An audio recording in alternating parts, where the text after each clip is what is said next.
Hey everyone, welcome back. This is the fourth episode of the Enlightened Jesus series, and today I'm going to be talking about something that Jesus says in Matthew 5:43 through 44.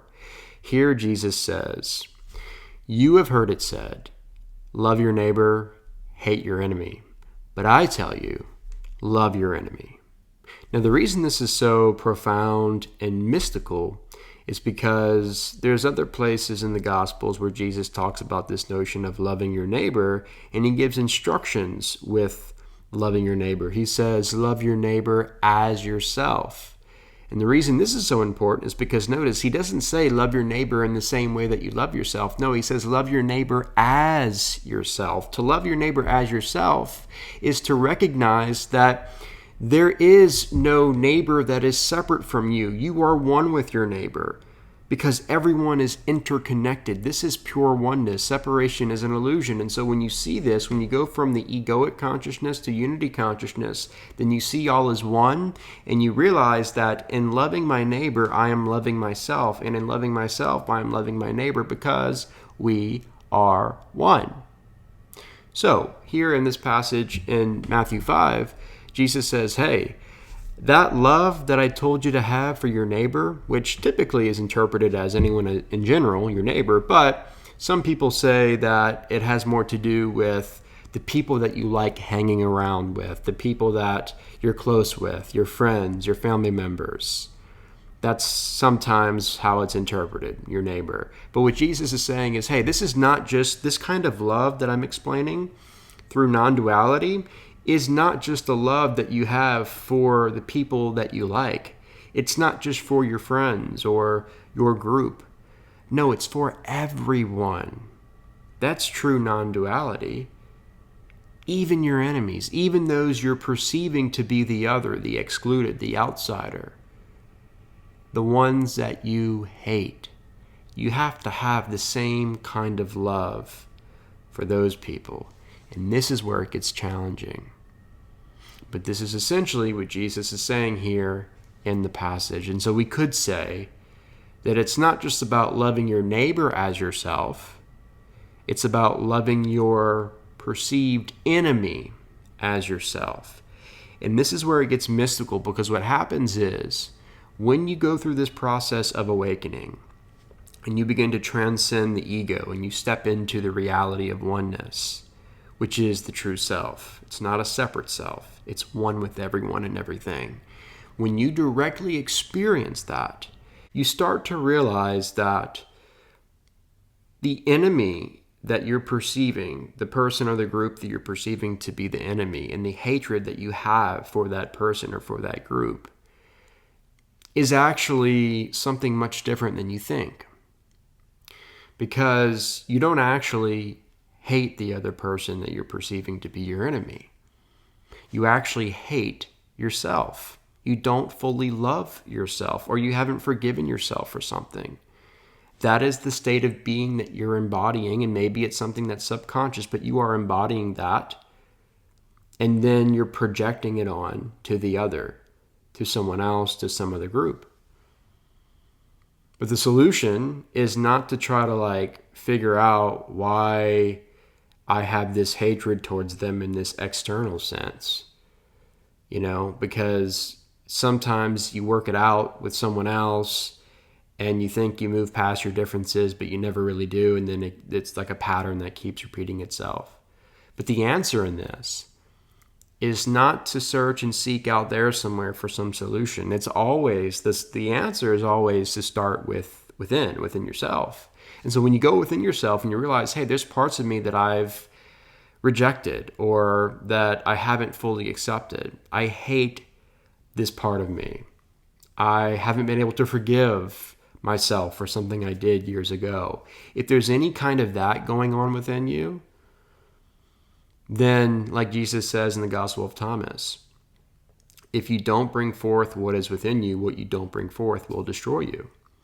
And so the hatred, again, that you're having for the perceived other is actually rooted in this fundamental self-hatred that you have. And until you fix that, until you go within and do the inner work and heal and let go and forgive yourself and accept yourself and love yourself, guess what? You'll never be able to love the person that you're perceiving to be your enemy. But when you go within and you start to do the inner work, you do the shadow work, you start to bring the light of your awareness, your consciousness into the darkness that's within you, then there's this illumination that turns into transformation. And now that you're fully embodying unconditional love, you can now, because you've loved yourself in that way, you can now give that to others. Not just your neighbor, but also your enemy. And here's the other thing. When you do experience that transformation that follows the illumination, you go from separation consciousness to oneness, to unity consciousness. You go from fear to love. And when this happens, your body becomes full of light. And this is exactly what Jesus said. He said, if your eye is single, your body will be full of light. What did he mean there? Well, single, that's oneness, that's unity consciousness. If you're living from oneness, if you're living from this recognition that there is no separation between me and any other person, we are all interconnected. We are all one spirit. We are all one awareness, one consciousness at the fundamental level. And if you live from that place, if you're rooted and grounded from that place, then your body, your being, will emanate with light. And you can shine. And that light will illuminate the darkness around you. And then all of a sudden, there is no us versus them. There's just one of us. There is no like, this is the in group and that's the out group. They're the outsiders. They're the excluded. They're the enemy. No, there's just one. The imaginary line in the sand is washed away with the waves of unconditional love and oneness. And that's exactly what happens when you experience that inner transformation. And so what you realize from this, the lesson learned, is that it starts with you.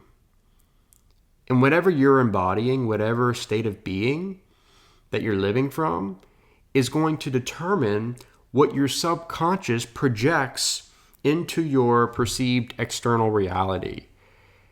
And again, the answer is always, always, always go within, heal yourself, let go, forgive, accept, love, move on.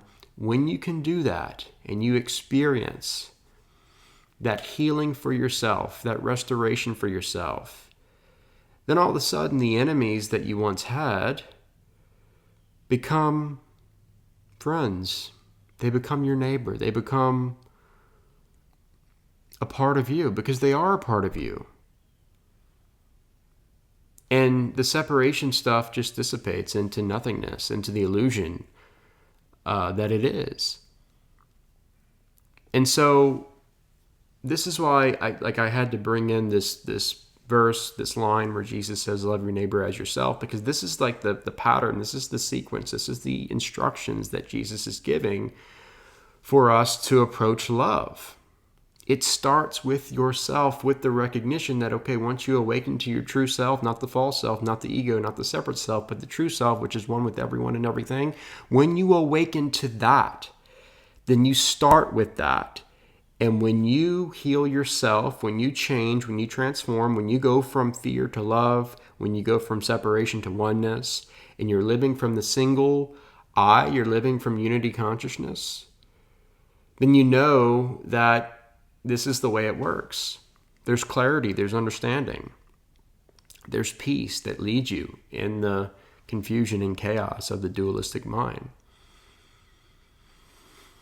And so that's that. But now I want to talk about, I can think of a couple of different experiences in my own life where I was trying to have some kind of mystical experience. I was trying to encounter the divine. I wanted to have the experiences of transcendence and samadhi that I was reading about, that these other mystics and sages and saints have been having for years. And so when I started meditating a few years ago, I would start meditating and I would move past the early stages of the meditation. I would get into these deep meditative states. And I was right there. I was so close to that experience of oneness, that experience of pure bliss, samadhi, satori, whatever you want to call it, divine union. And that's really what I wanted to experience. However, there was something right there that was preventing me from experiencing that, right at the door that was preventing me from going through the door into samadhi. And what it was something I had been holding on to, something that I had been harboring for many years, and it had to do with resentment and bitterness towards someone in my life. It was actually a family member. And so something had happened years ago, and I had never really forgiven that person. And so deep down, I had really a lot of anger towards them. And it was deep down within my subconscious, but so it wasn't something I was kind of dwelling on all day long and thinking about all the time, but it was there, it was within me, and the reality of it was that I had never fully let it go. But when I went within the depths of my being, which is what meditation will do for you, and I started to experience these deep states of meditation, like I said, I started going into my subconscious mind, it came up because it was buried there. And when it came up, it was literally the thing that was preventing me from experiencing what I wanted to experience in meditation. It was keeping me from my healing. It was keeping me from my manifestation, my transformation, all the things that come with the glory of an experience of transcendence. And so when I noticed this in meditation, I got upset and I started screaming and crying, and it made me more angry because I wasn't ready to let it go. And I was thinking, this is unfair. Why can't I go deeper? Why can't I experience these higher states of consciousness and oneness with God? Why can't I was trying to find a way to bypass this one particular thing that I was holding on to, but I couldn't do it.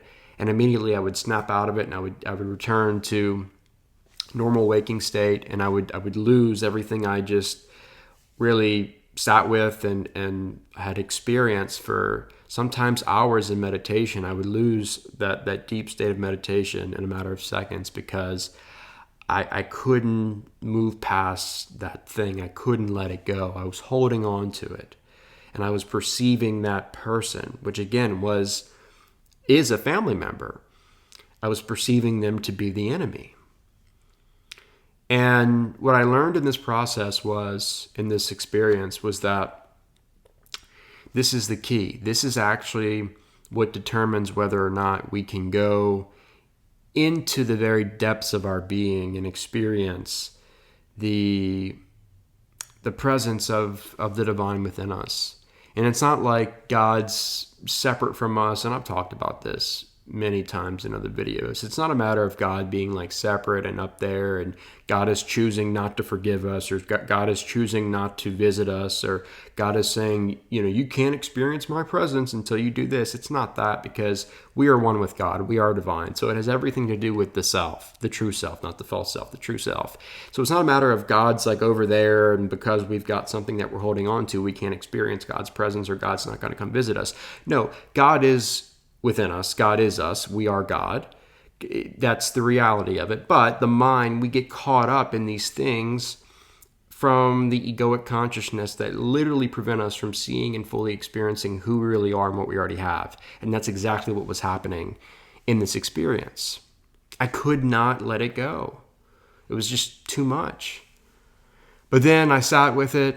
I thought about it for a while. I did some inner work. I did some shadow work, and I was eventually able to let it go. And I did this while I was meditating. And when I did this, I had one of the most incredible mystical experiences of my life. I can't even begin to explain what happened, what I had experienced, everything that came from that, the healing, the reconciliation, the transformation. It was incredible.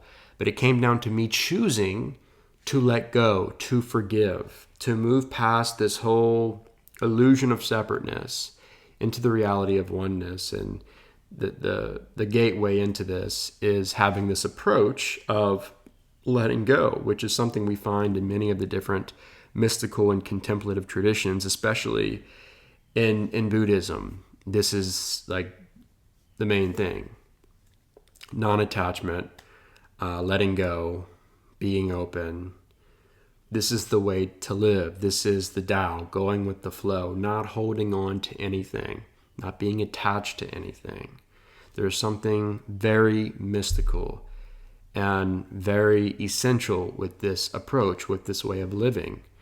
It allows you to experience what you want to experience, and it also allows the things that you don't want to be experiencing in your life to move away from you and to flow and to move on. That's a lot of people experience a lot of unnecessary suffering, like I was, because I was holding on to something that I should have let go of many years ago. And in holding on to this thing, I was creating a blockage in the energy flow that occurs in the body. And this blockage was literally the thing that was keeping me from experiencing the divine presence, which I really wanted to experience in meditation and everything that comes with that.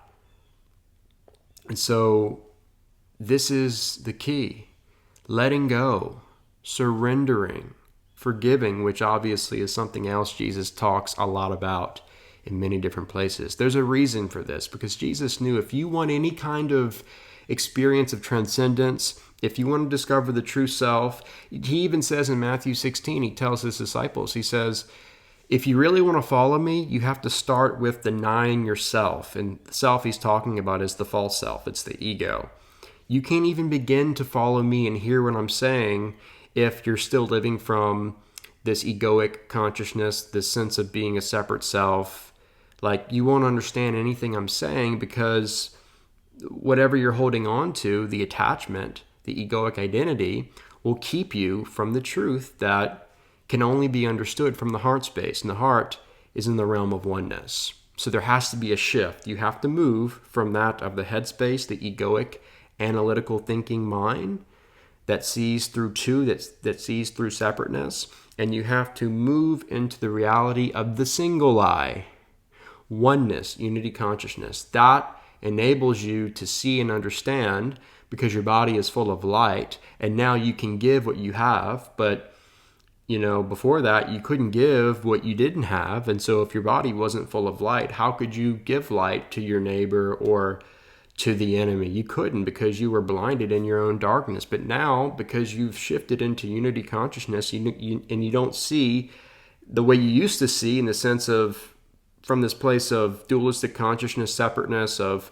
the other, and there's me, and there's this line between the out group and the in group and the enemy. No, you don't see through that lens anymore. You see through the single eye, through oneness. Now your body's full of light, and you are the light of the world, Jesus says in Matthew 5, so you can now shine. And as you shine, as you live from the true self, as you live from this place of love and non-judgment and peace and kindness and compassion, that is when there is no such thing as enemy. There is no such thing as other or the excluded, or no, there's just the one. And you live in harmony with that. You live in the flow, in the Tao of life. And this is what it means to experience life and life more abundantly. This is the light of life that is talked about in Scripture. But it all starts with the single eye. You move from seeing as the two into the one. Your body's full of light. Now you can live from authenticity. Now you can live from a pure heart. And, as it says, the pure in heart will see God. This is what it amounts to. This is what it's all about, as I always say. So I think that's it for today. I hope you found this video helpful, informative, and insightful. And if you did, please leave a thumbs up at the bottom of the screen. And be sure to subscribe to my channel if you haven't already. Thanks for watching, and I'll see you next time.